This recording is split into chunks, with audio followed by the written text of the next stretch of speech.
kahalagahan ng lokasyon ng Pilipinas bilang arkipelago at bahagi ng Timog Silangan Asya sa paghubog ng kasaysayan nito.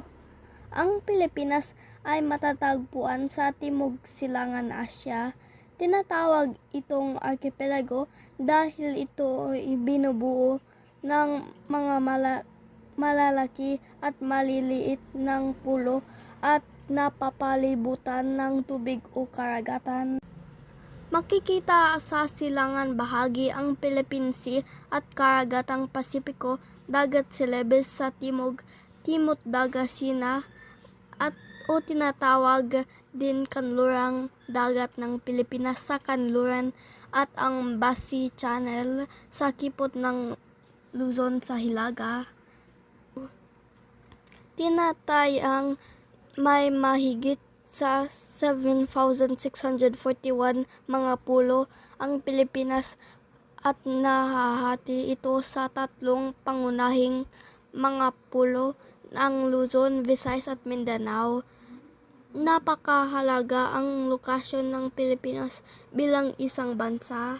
Ang estratehikong lokasyon nito ay may malaking kinalaman sa paghubog ng kasaysayan.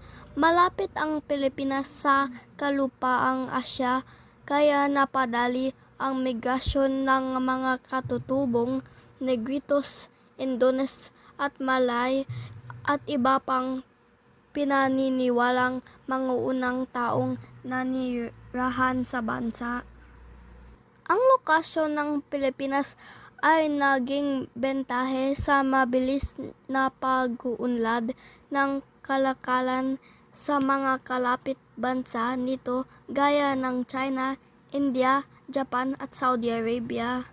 Ang Pilipinas ang naging sentro ng pamamahagi ng iba't ibang produkto mula sa Timog Silangan Asya dahil daanan ito ng mga sasakyang pandagat buhat sa maraming panig ng mundo.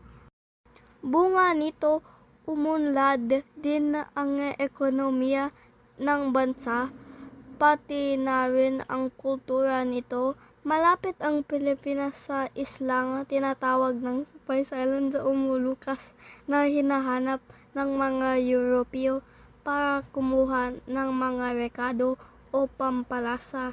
Ito ay nagbigay daan sa pagdating ng mga Espanyol sa bansa. Dahil dito, nagka-interest ang mga Europeo lalo na